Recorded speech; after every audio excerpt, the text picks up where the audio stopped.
All right, guys, welcome back to the No Switch Fitness Podcast. And today I'm joined by both No Switch educators and Jamie Granville and Braeden Kardash.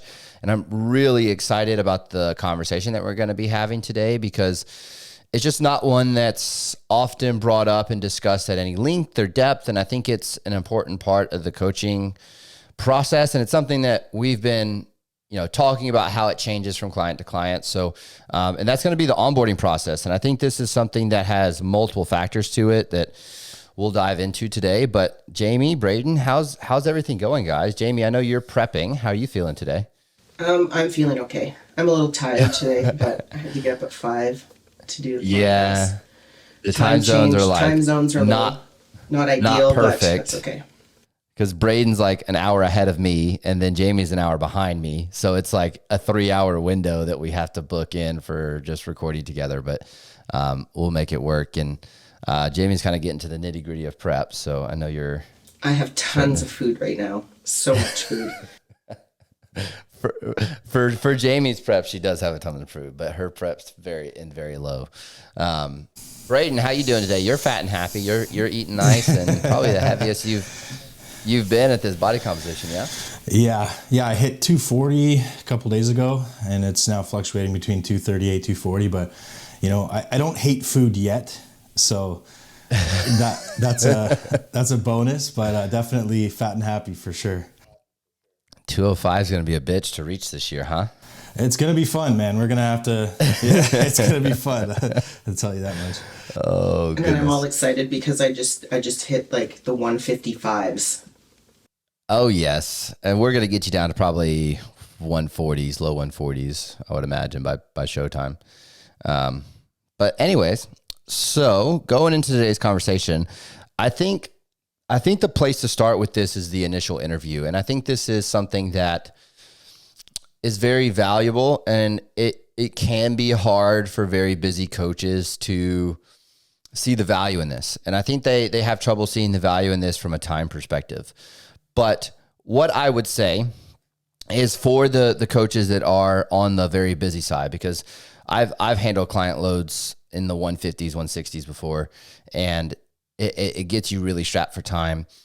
But if you're not making the time to do these initial consults, you're probably taking on too many clients or not leaving enough room for the clients that you're working with, because you should take the time to do that initial consult call in order to be on the same page, because I think communication is going to be the biggest thing. But I kind of want to hear from you guys. Like, what is the biggest aspect of that initial call that you feel like is so valuable as you head people into the coaching process for your coaching? Well, I mean, I think the initial contact with them can tell you a lot about how coaching is going to go with them. Yeah, absolutely. You want to dive into that a little bit? Questions when you are talking to them. So, yeah. So what aspects of that is like the most important to you? Is it the way they fill out like the initial email questions, or even just the way they answer the questions on the call? Yeah, and I mean, you can tell with someone's intake form the amount of detail that they put into answering questions. And I mean, I will usually do the 30-minute consult with them first so that we have some face-to-face time. And then after we get the ball rolling with that and they fill in the form, I mean, in the consult, I will say, please fill in the form with as much detail as possible. And of course, we gather some information while we're having that consult as well. But you can tell, like, you can kind of figure out where you might have to put your energies when you first start coaching them by how they fill out that first form that they send in. Yeah. Or how they send it in. Yeah, I think. Go ahead. I think first impressions. You get a sense of what their personality's like, and then for me, it's also gauging experience level. So you can kind of gauge that with some of the questions you ask and how they fill out that form, right? Because I think how you put together that next month to 2 months of their prep is definitely dependent on their experience level, and kind of the questions that you're going to be asking them is also depending on that. So. Yeah, and I know, and we talked about this a little bit yesterday, Braeden, but I think this is something that I really really take as the personalization process of it, because, and Jamie kind of pointed this out already, is that initial consult is the custom version of the initial consult paper that they're filling out. Because in my opinion, the initial sheet that they're filling out with the information is majority going to be pretty general. It's going to be a medical PAR-Q. It's going to be overview training, overview nutrition, their check-in pictures, all that kind of stuff. But the nitty gritty details of the client to client is kind of where we have that consult. Like I used the example of doing a consult with a female yesterday. On that consult, I'm going to be going through, do you have recent lab work? What does that lab work look like? Are you on birth control? Do you have hormone replacement therapy in? All this kinds of stuff. And I'm going to actually be taking notes while I'm on that consult, because this is the extremely variable portion of consults that I think works better on a verbal communication aspect, because you're able to kind of draw out not only the personality and psychologically where they're at and the experience level, like Braeden said, but how much of an issue what they're going through actually is. Because especially when you're dealing with people who are dealing with the ramifications of needing hormone replacement therapy, you can kind of start to see how extreme their symptomology is for them and how much it's affecting their daily life, and essentially how much it's affecting their progress on a physique outcome standpoint. So for me, it's a very integral portion of initiating that coach to client communication, which Braeden, I know for you, that was one of the biggest differences you felt like coming into No Switch, was that coach to client communication was different than you had experienced before. Is that correct? Yeah, for sure. And I think just, the communications that we've had, at the beginning of that prep, and then the feedback that you provide even on every check-in, it's been a game changer for sure. Right out of the gate. Do you feel like that starts with that initial consult and setup process? Yeah, no, absolutely. And I mean, asking the right questions is definitely number one. And I think, me being a more experienced athlete, I think you also, took to that and understood how you had to handle the next kind of phase and how that conversation went. You mentioned that I provided you with some good amount of feedback, as we worked throughout that prep. But I think that it started all with that initial, consultation, right? Yeah. Jamie, I know this is something that we talked about with some of the clients you've been onboarding, was the variability in the plans throughout that kind of like first few weeks, and how the initial information gathering can really set you up to write the plans perfectly, but that it's not always going to be enough for some things that are going to need to change throughout that first process. And I think for me, it's kind of one of those expectation setting things. And I kind of wanted to hear how you walk your clients through that, what we call dynamic documents, right? Things that are going to be changing through that first 4 weeks, and kind of what that looks like from a conversation perspective with your clients.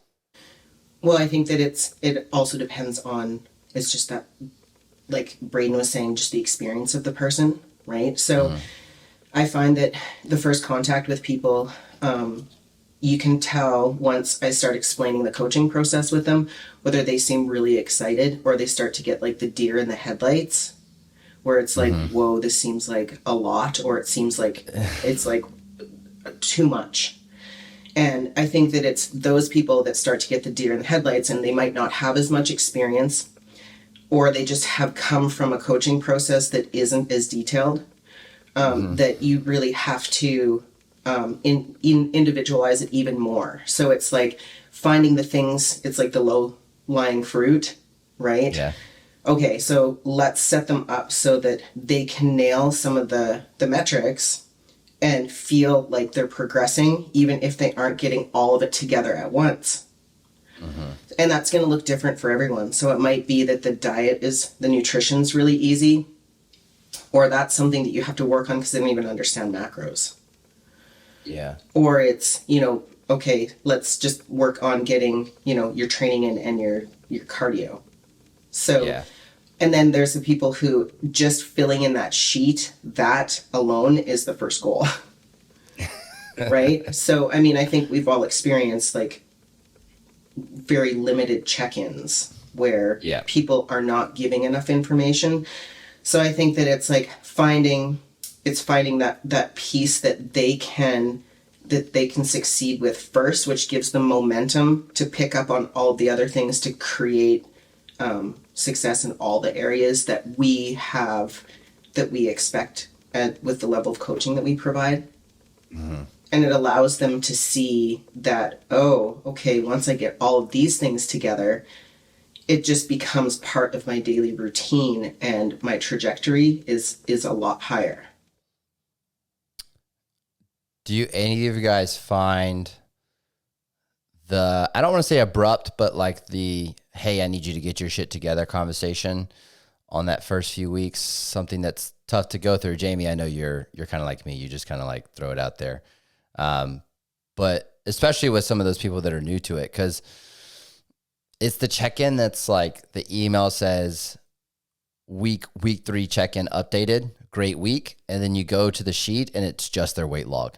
And it's like 2 weights for the entire week and there's nothing else filled out. And like for the standard we hold for our clients, it's just not acceptable for the kind of check-ins that we're expecting them to kind of fill out in order to get them to that highest level. Do you guys find that conversation like tough to have or just not received very well? And if so, how do you guys go about like having that conversation with people?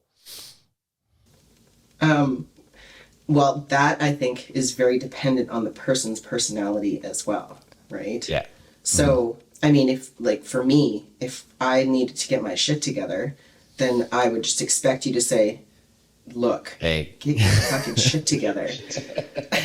And I would be like, oh God, I totally need to get my shit together. I would far rather have it be like that and be very direct. But there are some people that are very sensitive, and having that being too assertive with them I think that it can definitely set them back.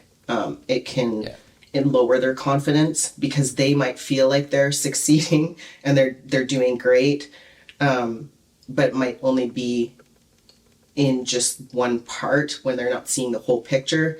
And then it just can set them back because they're like, oh, well, I'm a failure. I can't do this. Like, you're just basically shitting on me. So I think it's finding a way to approach the situation to, it's like the shit sandwich, I think, with those.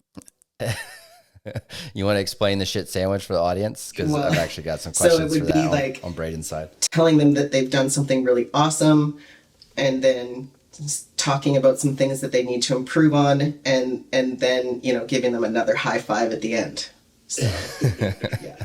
I think you also have to consider, at least for me, I'll speak from experience, coming from another coach who was not so detail oriented. Some of the tracking sheets can be quite intimidating to fill out and get thoroughly through all that information on a regular basis if you're not used to it.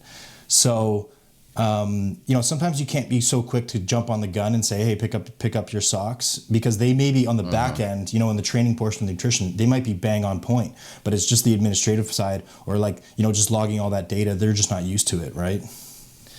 That's where I'll adjust the sheets often, because the sheets have like the ability to take off rows and you can like lower the amount of information that you're tracking. I'll show them the master sheet, but then I'll typically go through and like hide some of the rows that I feel like are not the most important for them to track until they get their feet under them on that side. Because it is a pretty big jump. Like you said, Braeden, like if you come from someone who's expected a text message check-in of like, here's my weight, how do you feel? I feel great. Plan followed, here's my pictures. It's like, okay, it can be a psychological stressor, especially for someone that's already in prep. But I think an aspect of this, and this is where kind of I feel like, Braeden, you're very good at doing this. An aspect of that initial setup and consult and information gathering and the first few weeks of a plan with a person is emotional intelligence, and that ability to pick up on someone's communication style and what they need as a client to improve. And Braeden has like a pretty extensive sales background, which, emotional intelligence is unbelievably important when in that field. And I think it's something just like being around you, Braeden, the few times I've been around you, like I can see the way that you communicate differently with different people is something that you do very well. And I just kind of wanted to poke your brain and see if there were things that you look out for when you're kind of trying to build that communication line. Because I know I have things that I look for in how I communicate with certain clients, and everywhere from the person who's too laid back and has the dream catcher hanging on their wall, to the person who's like extremely neurotic and needs every little thing accounted for, and the difference in communication between those two people. But for someone who has a background in having to adjust that like on the fly, I think it's good for the audience to hear like that's an important part of coaching. Yeah. And you know what, a key word I'll say is you have to be adaptive, right? You have to be like almost a chameleon. And, if you're speaking with someone, you almost have to, adjust your tone. If you're having that, over the Zoom call or a conversation face to face, you have to kind of adjust your tone, even your excitement level when you're speaking to them about certain things, just based upon how they're also reacting, and their tone, right? So I think that's the most important. But also understand that you're in control of that conversation. You do control the tone, but you have to adapt to where kind of the level that they're at. I think that's, in my opinion, that's most important, because it's going to make them feel, calm and almost accepted. And to be honest, whenever I have a conversation with someone who maybe have a different personality than I do, and you do adapt, they're so more receptive to hear what you're saying and listen when you're talking. It's amazing. Once you are able to do that properly, it's amazing what you can kind of get out of that person. Yeah, and I think that we've talked about this before at length, is just meeting your client where they're at and being able to recognize where they're at, as opposed to like treating them where you want them to be. So, and I think that a lot of people are intimidated at first too, coming into like a new coaching scenario, especially with the expectations and just how we coach. And I think that it's communicating with them that we're not here to judge them, and we're not here to look at their past mistakes, and we're not here to like say that you've done a shitty job or your past coach was crappy. It was just like, no, let's just start over. Let's establish a new relationship, and let's figure out what works for you. Because it goes both ways, right? And just that there needs to be communication, and that it's going to take some work in the beginning if they're coming from a rocky situation. Yeah, and I think it's something important for the audience to hear. This is like, why is this even a topic of conversation, right? Like, why do we even bring this up as something that we're discussing as a part of the coaching process? And I think it's the difference between coaching numbers and coaching people. I think when you learn to coach people, you want to do everything that you can to almost be equals in the conversation process. Like Braeden said, like at the end of the day, you're making the decision, but you want them to feel like they have an autonomous nature within the coaching process, and they're able to contribute to that dynamic of their future competing. And when we look at what coaching should be, it should be the fostering of an athlete to a higher level of that individual. And you're going to catch people at all different phases in life. And what that looks like for one person is going to look different for another.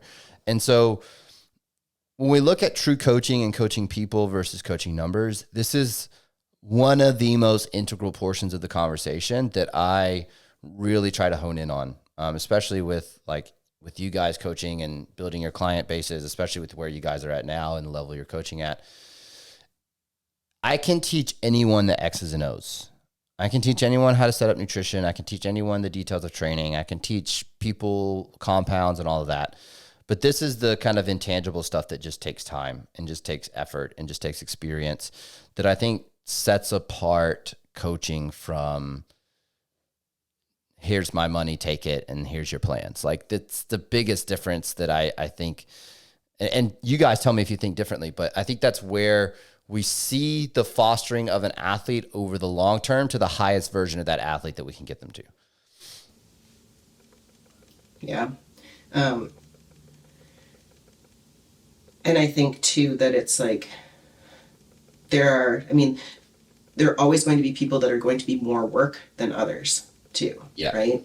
And I just think that that first conversation, you can kind of tell if if it's going to be more work or not. And I think it's those people that know what they want, and they also have that stability in their life too, are the ones that usually are a little bit less work in the beginning, right?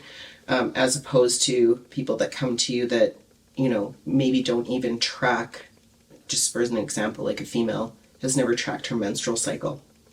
Right. Or she doesn't know the phases of her menstrual cycle, right? Right.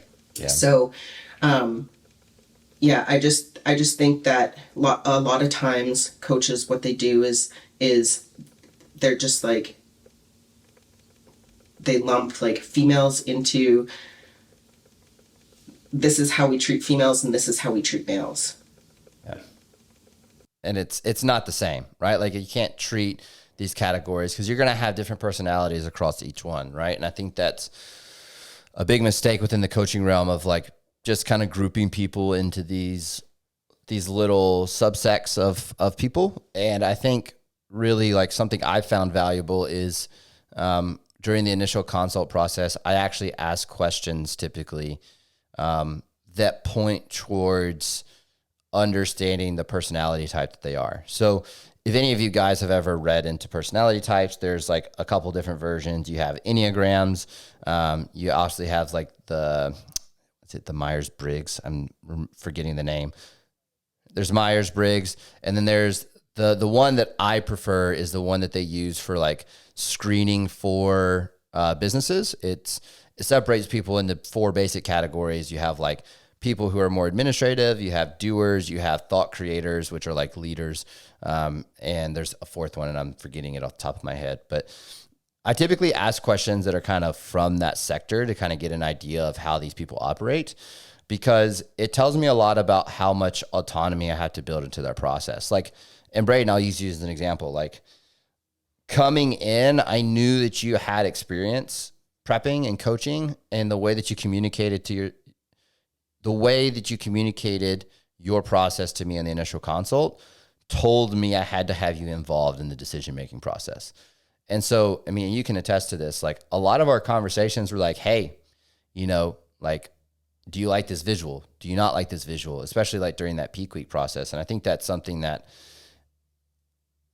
you had mentioned was something that was not a part of processes in the past. And I think is an integral portion of communication and fostering an athlete that needs to be there with people. And you can kind of touch on like the differences there. And I know we touched this on a previous podcast a little bit, but I think it just fits so well into that initial consult portion because it's not even a thought in most people's minds when they're onboarding a client. Yeah. And I think in that sense, Luke, we definitely have to look at, the experience level of the client, right? So as you said, I came from, background of doing, 7, 8, 9, shows, right? So I already had an experience level. I had an idea of what my preps looked like in the past, and then the way the coaches I've had in the past and how they manage that prep. So, and also in the past, I've done my own preps. So I also have, I'm pretty opinionated in how that process should lay out as well, right? So bringing me in and making me feel equal within that process and saying, hey, we're going to do this, this, and this, kind of what are your thoughts? Or do you like this visual? Or, I think it's important still to have a concise decision. So the coaching decision should be made and it needs to be concise because you don't want a coach that seems sort of wishy-washy. Yeah. You need to be concise still with that decision, but almost not requiring, but getting that feedback from the client before that final say is made is so important, and especially for experienced athletes. Yeah, and I think we've talked about it too, that it's not a dictatorship. Right? Yeah. I mean, I think there's lots of coaching situations where it's just like a dictatorship and there's no collaboration whatsoever. I mean, the end result, we as a coach, we more than likely have the last say, right? Yep. But like Braeden was saying, it's like you still want to have that, I think, that collaboration with your client about it, because I think that they operate better and they are more successful when they understand the process. I mean, and some people are going to require more of that than others. Some people don't really want to know, but I still like them to know my thought process around it. Even if they don't seem like they're very interested, I think they start to become interested. Yeah, I think you can also, get some of their objections. If they do have some objections in that process or in that decision, you'll pull that from them right away. Instead of this kind of developing, over a span of, 3, 4, 5 days or a week, goes by where they don't agree with what that decision or the change that you've made. And then I think that's where you start getting into an issue with adherence and people not following, the plan, right? So I think it's super important for many reasons, but yeah, to pull those objections out if they do have them right off the bat. And Braeden, I just have a question for you, because going from like how you were coached before to like the process with Luke, like, did you find that it was like less stressful and you had more clarity with moving forward into as opposed to like, or before, did you feel like it was more like guessing, or things weren't as clear? Or like, how did you feel in the beginning? So at the beginning, I know how you felt at the beginning. Well, at the beginning, I'll be honest. I was, I didn't understand Luke's processes initially, because I came from a background where it's like, okay, when we're in a prep mode, we want to decrease the amount of food just slightly, just get that fat loss stage or that fat loss moving, and then as we get closer to the show, we'll ramp that up. Right? There's no sense, like, this is our time to grow into the show. And I think, a lot of people have heard that, and from previous, and again, this is not what I believe in now, but this is what I came from, right? So I think everyone has to be, an open book and constantly learning. I think it's so important, but this was my background, and growing into the show and just tapering down the food slightly, just barely introducing cardio just to get that fat loss moving. But Luke's process and his strategy and a process that now I've inherited and really opened my eyes to is getting the ball moving a little quicker at the beginning, so that we can flip the switch and reduce fatigue, reduce that strain on the athlete heading towards the show. Getting him, or her ready early, it gives you so much more time to prep and prepare that client for the stage. But, in that initial phase, you're less likely to lose muscle, turn the heat up a little bit, get that fat loss going, and then again, reduce that stress on the athlete going towards the show. And so that initial drop and like gas pedal down at the beginning, I initially thought, okay, you know what, I'm just a number. Luke's hundreds of clients, I'm just a number. Right? That was my initial thought. So I think, in that sense, and talking from experience, I think it's important with some experienced athletes to lay out a little bit of a timeline. If they're coming from a background, such as I had, where, I wasn't ready, I wasn't prepared. This was so I have all these thoughts in my head, and I think that also can be, partly from the athlete's side of the, to be communicating that with the coach, right? But also just laying out maybe laying out a timeline for the experienced athlete or having that conversation. But that's my initial thoughts of the prep process, and then it completely flipped a 360, midway through, and then you guys all know how it ended, and having that calculated prep the calculated peak heading into my shows and landed me my 3 best showings on stage. So that just goes to show. So I think that when you first start coaching them and you show them your process, it's like they aren't seeing, they're like, well, this just seems like a lot of work, and what I did in the past worked. So why is this different method going to work?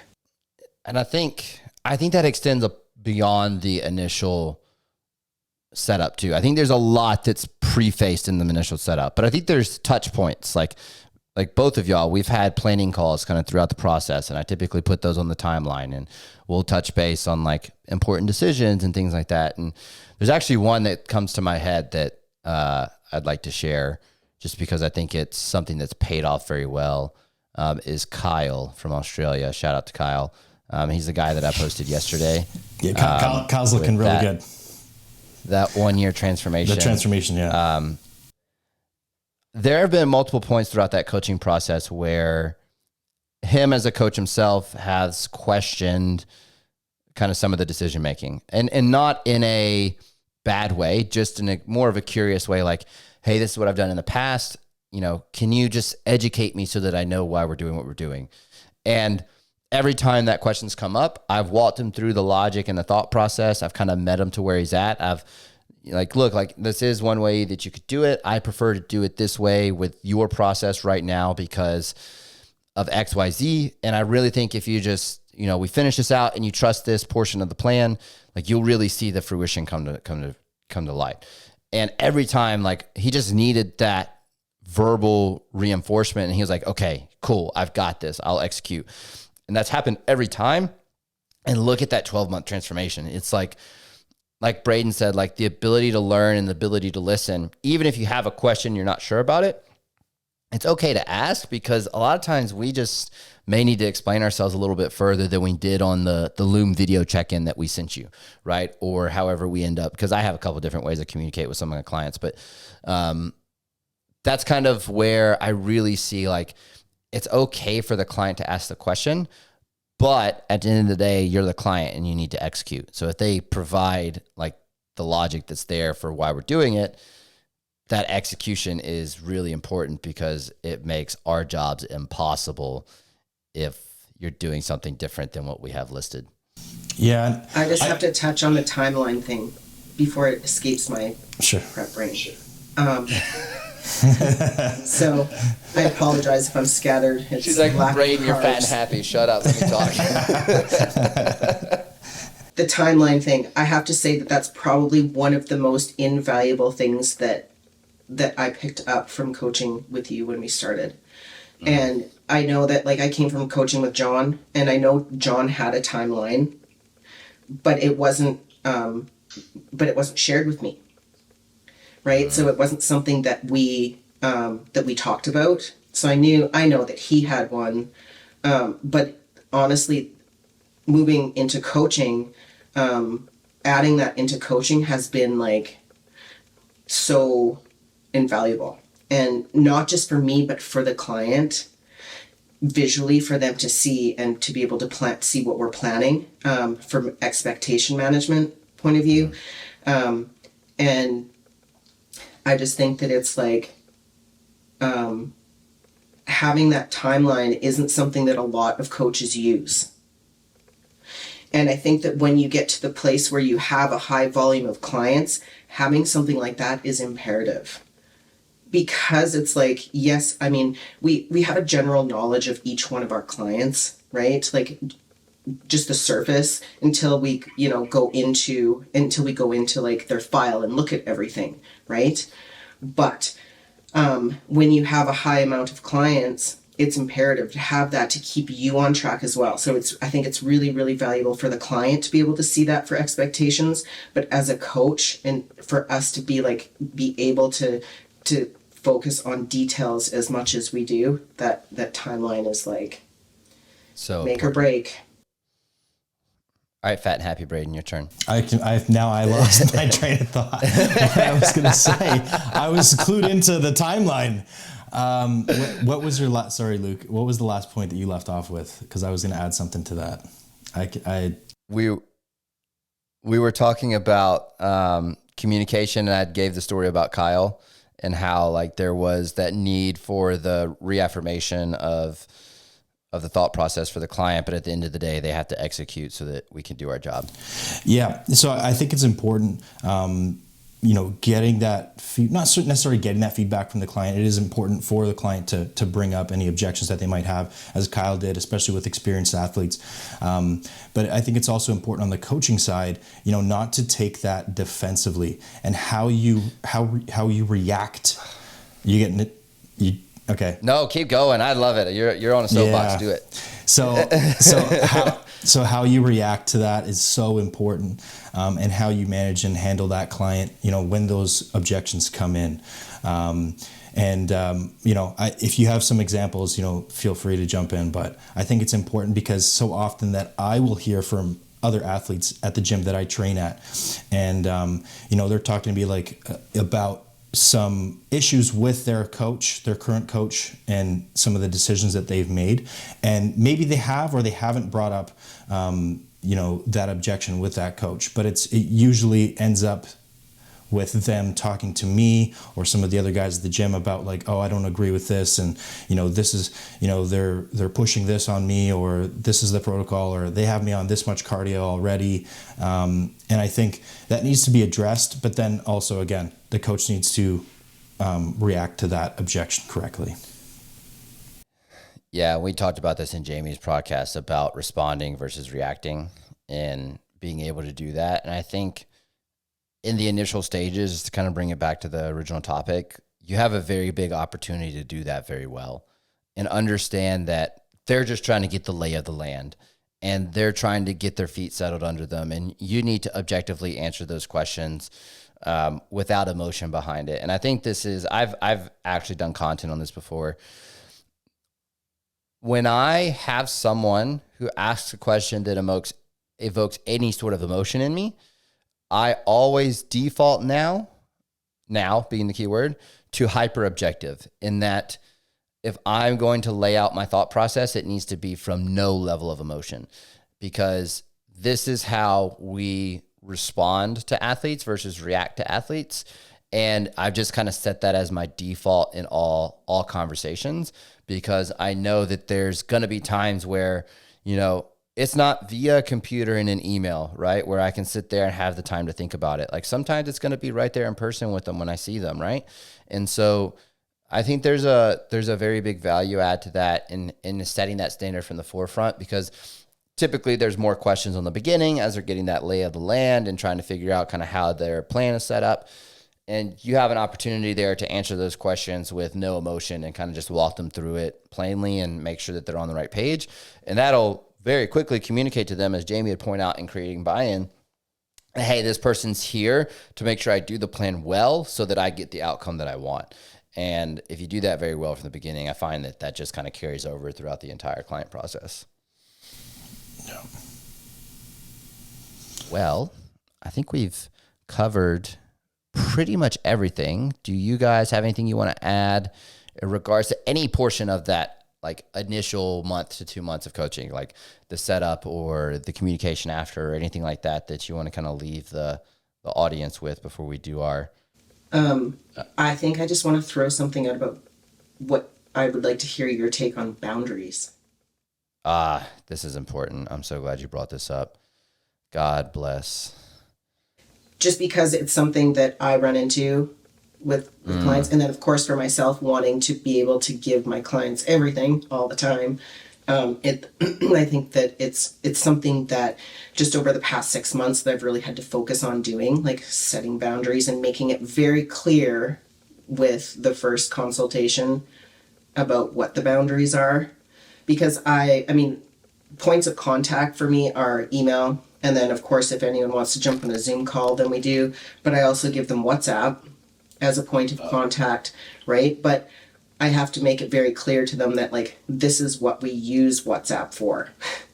This isn't like, for you to tell me that you had blueberries with your oatmeal kind of thing. You know what I mean? Because there are some people that will totally like push it and abuse it. And there's some people where you can't even get a word out of them, right? For communication. Yeah. But I just wanted to hear what you guys thought about boundaries. I mean, I can talk about what I tell my clients now, but I mean, I turn my phone off now at like 8 o'clock. Mm-hmm. It's on do not disturb. And then after that, and then even just with check-ins, I'm very direct about how I want check-ins sent in, at what time and when I will respond to them. Of course, unless it's a contest prep client, that's very different, right? But yeah, I just wanted to hear your take on it, both of you. I think it's a perspective shift for both coaches and athletes, in that the boundaries that are set are not meant to limit your contact from a lack of desire to want to talk to you. The boundaries are set in order to allow them to mentally be able to do their job to the best of their capabilities. And I think when you look at it that way, it starts to make more sense for people across the board, and saying that it's not it's not that we don't care about you or we don't want to talk to you or we don't want to perfect your process. It's just we have these systems built in place because it allows us to be the most efficient and high-level individuals that you require of us when you hire us from the beginning. I think if you look at it that way, that's where we start to get into like the situational differences, which you could probably talk in a completely different episode. But I think it is part of the initial setup because that's where those boundaries are set. And in that, you don't need constant text communication with someone in order to do this at the highest level. That's not, you're just going to wear your coach out to the point where, you know, if you do that with 100 clients or 90 clients or 80 clients, like that's emotionally not going to leave them able to problem solve at their highest capabilities. And I think that's where, if you look at it that way, that's where you're like, okay, he's doing this in order to best serve me. Then you can start to talk about where those boundaries are set per person, right? Like all season clients, they don't need the daily WhatsApp updates, where the prep client who's 4 weeks out and is struggling to get up out of bed in the morning, it's like, yeah, that might be the person that needs to talk to you semi-frequently via WhatsApp conversation. So that's where the communication systems change according to season. And it's not out of one's more priority than the other. It's out of assessing the need of the client and addressing the needs of the client based on where they're at. Yeah, and I find that if people are sending texts to, and this is something that I, overlooked in the past, is that you sometimes lose valuable information, right? And if you get busy and they send you something that's important, then you don't document it in their Google Drive. And then, you're searching through texts trying to find blood work, or you're searching through texts trying to, and so it's, and it's like making it very clear to people that this is what we use it for. If it's anything that's important and, connected to valuable information surrounding coaching, then it needs to be sent by email, because then I can document it. It's far easier to track it through the email as opposed to you just sending me random, rapid fire texts. So yeah, and I think also you have to let the client has to understand, but the client has to be allowed to execute too. Like they don't need to be messaging you, hey, should I tie my shoelaces in a double knot on my leg day? Something like this. So, I mean, they have to just be able to, the training wheels are off now. Like I understand if it's a new client and you just kind of want to coax them through that first little process, but the training wheels are off now, guys. We don't need to be, constantly messaging over every little nitty gritty thing, right? So they need to be able to execute. Yeah, no, that's so good, Braeden. Oh my God. We'll tell some stories off camera, but I think that is like the cherry on top of all of this, because the point in all of this conversation is that it's a relationship and it's a give and take. And if you give as a client everything that you have to doing this at the best of your ability, you're going to get a coach that gives you everything that they have in order to get you to the best of their ability. And that's where, if you view it in that way, you're really going to have successful client processes, because you're going to be able to communicate clearly and make good decisions and be able to be on the same page. And if you're not, work out why you're not on the same page. And that's kind of where like all of this starts. And I think really kind of sets up really efficient coach to client systems. So a very favorite topic for me, or maybe not favorite, but a very big topic for me, and something that I really like look into a lot and I really enjoy learning more about. So thank you guys for joining that conversation. If you guys aren't following Jamie or Braeden, please do. You can find them on Instagram at Jamie No Switch and Braeden Kardash, right, Braeden? Is there any dashes in yours, Braeden? It's Braeden No Switch at Gmail. Oh, no, your Instagram. My Instagram, Braeden, just Braeden Kardash at Braeden Kardash. That's it. Yeah. So you guys can check them out there. They've got a lot of great content coming your way. In fact, Braeden's got something pretty cool for you guys coming fairly soon. So I'm excited to launch that. And then, everything you need for like what we're doing as a team will be on my No Switch Fitness page. We've also got the YouTube page, which we'll be doing kind of some collaborative content on, and obviously these podcast episodes. And until next time, make sure that you take no off switch in the pursuit of results.